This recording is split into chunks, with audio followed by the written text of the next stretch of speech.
All right, so let's dive into some pretty big ideas that have shaped a lot of what's happened in Africa and the Middle East. First up, we have Pan-Africanism. Now, this isn't just some fancy term scholars throw around to sound smart. Think of it as a massive dream, a powerful movement that's all about the unity and solidarity of African people, both on the continent and spread out across the world in the diaspora. It's about shared heritage, a common destiny, and the idea that African nations should work together, support each other, and basically be masters of their own house. It's a call for political, economic, and cultural cooperation, a real we're all in this together kind of vibe, born from a shared history of struggle, especially against colonialism. Then on the other side of the coin, or perhaps on an overlapping part of the same coin, you've got Pan-Arabism. This is another grand vision, but its focus is on the unity of Arab countries and peoples. It's built on the idea of a shared Arabic language, a rich common culture, and a sense of collective political destiny stretching from the Atlantic Ocean all the way to the Arabian Sea. Much like Pan-Africanism, it also has roots in resisting foreign domination and a desire for self-determination and strength through unity. It imagines a world where Arab nations are politically aligned, economically integrated and culturally vibrant, standing strong together on the world stage.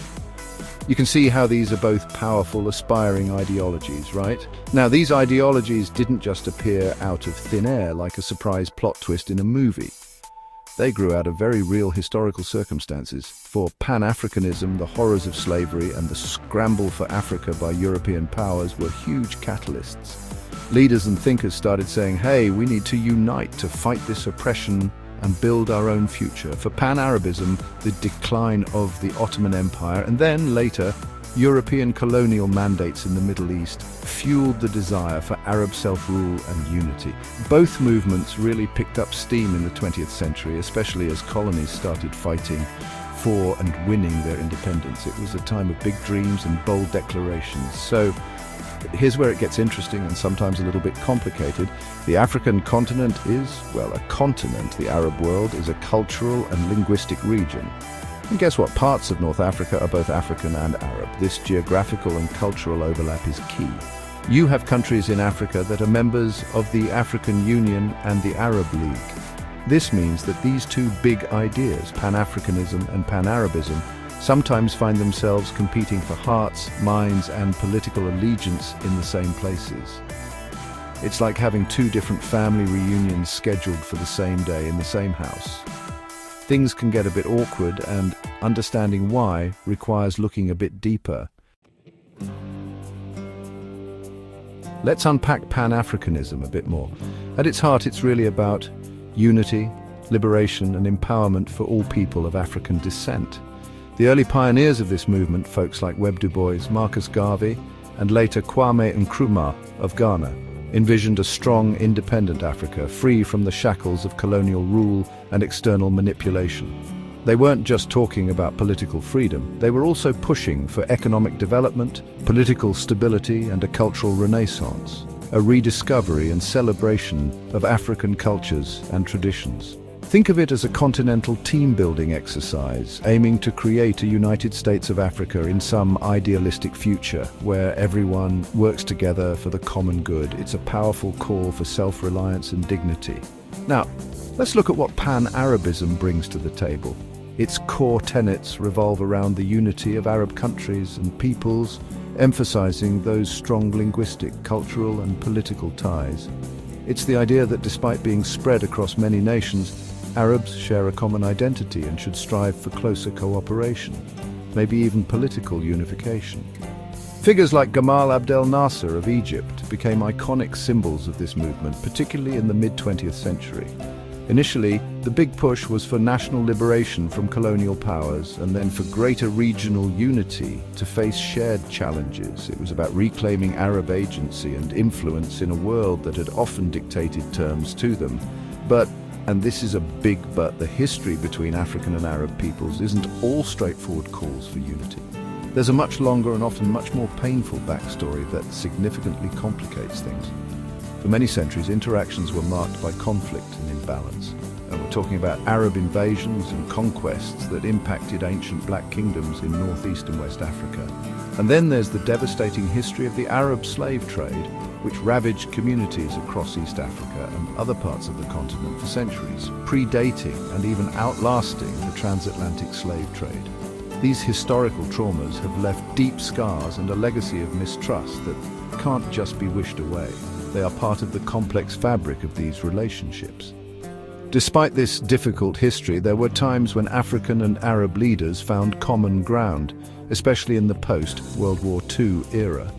As colonial empires began to crumble, many newly independent African and Arab nations saw themselves as part of a larger Third World solidarity movement. Leaders like Ghana's Kwame Nkrumah argued for political alliances with Arab states. The logic was often geopolitical, a shared opposition to imperialism and colonialism, whether it was European powers, the apartheid regime in South Africa, or concerns about Israeli influence in the Middle East.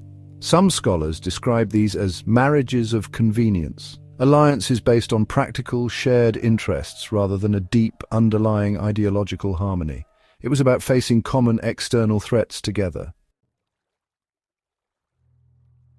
So the big question arises, are Pan-Africanism and Pan-Arabism like two peas in a pod, or more like oil and water? Well, many sources, and a good deal of historical experience, suggest they can be fundamentally antithetical, especially when they both lay claim to the same geographical and political spaces within Africa. The argument is that there isn't always enough room for both ideologies to coexist harmoniously, particularly given that historically unbalanced relationship we touched upon, which often favored Arab interests. It's like two different visions for the future of the same communities, and those visions can pull in very different directions, creating a sense of competition rather than pure collaboration. A significant part of this tension boils down to how African and Arab are defined and who gets to do the defining. Some Pan-Africanist perspectives emphasize a racial understanding of African identity, focusing on black Africans. In contrast, while Arab is often presented as a linguistic or cultural identity, some research notes highlight that, in certain contexts, especially in relation to Africa, Arabs have been perceived or defined racially as distinct, sometimes even as white. When these identity frameworks clash, particularly in North African countries which are geographically African but culturally and politically aligned with the Arab world, it creates a fundamental point of divergence. It makes the "who are we uniting" as question very tricky. Then there's that long shadow of history, the asymmetrical relationship, where, for over 13 centuries, interactions often saw Arabs in positions of power as conquerors, traders, and sometimes victimizers, while African populations were frequently the victims. This isn't just about ancient history, it's about narratives and memories that shape contemporary perceptions and trust levels. Think about the Arab slave trade or the Arab conquests in parts of Africa. These events are not forgotten and contribute to a sense of grievance and caution from a Pan-Africanist viewpoint. It's hard to build a truly unified front when one group feels historically exploited or marginalized by the other. This historical baggage weighs heavily on present-day relations, even those moments of alliance, like the United Front against colonialism in the mid-20th century, often had an undercurrent of pragmatism rather than deep ideological fusion. As mentioned, these were often marriages of convenience. When Kwame Nkrumah and Gamal Abdel Nasser found common cause, it was largely based on shared geopolitical interests, getting rid of colonial powers and opposing what they saw as neo-colonial threats. But what happens when those common enemies fade, or when the specific interests of Arab nations, often focused on the Middle East, diverge from the primary concerns of sub-Saharan African nations? The foundations of such alliances can prove to be less solid than hoped, revealing underlying differences in priorities and ultimate goals. Fast forward to the 21st century and the landscape has shifted quite a bit. The grand unified Pan-Arabism of Nasser's era as a powerful state-led ideological force has largely receded. What we see more now is the influence of individual powerful Gulf states like Saudi Arabia, the UAE and Qatar. These countries are increasingly asserting their political and economic interests across Africa. But it's often less about a broad Arab nationalist ideology and more about specific national agendas, economic investments, security concerns, and projecting regional power. This means the dynamic is changing from an ideological contest to one involving more direct state-to-state influence and competition, which brings its own set of complexities to the continent. This new era is marked by some pretty intense geopolitical maneuvering. For example, the Grand Ethiopian Renaissance Dam, GERD, has significantly heightened tensions between Ethiopia and Egypt, with Egypt, an Arab and African nation, deeply concerned about its water security. We've even seen reports of Egyptian military deployments in the Horn of Africa region. Then you have agreements like Ethiopia gaining Red Sea access through Somaliland, which brings in other players like the UAE and Turkey, who also have their own strategic interests. Turkey, for instance, signed a defense pact with Somalia. These aren't old-school ideological battles of Pan-Arabism versus Pan-Africanism. They are modern struggles for resources, territory and influence, with global powers like China and Russia also increasing their footprint. Meanwhile, Pan-Africanism continues to be a guiding principle for organizations like the African Union, AU. The AU is actively promoting Africa's growth and economic development through initiatives like Agenda 2063, which aims for an integrated, prosperous and peaceful Africa. It champions citizen inclusion and greater cooperation among African states. The AU has had successes like contributing to the end of colonialism and reducing large-scale conflicts. However, Pan-Africanism also faces challenges, such as performative regionalism, where the rhetoric of unity is strong, but the actual commitment from some leaders or states might be more about show than substance. Think of leaders who talk a big Pan-African game for personal or national gain, without truly fostering integration. So to wrap it all up, why are Pan-Africanism and Pan-Arabism often seen as oppositional? It's a potent cocktail of factors. There are deep historical wounds from centuries of imbalanced power dynamics and events like the slave trade. There are fundamental differences in identity construction and who these ideologies primarily serve. And there's the raw fact that both lay claim to shaping the destiny of overlapping geographical and human spaces.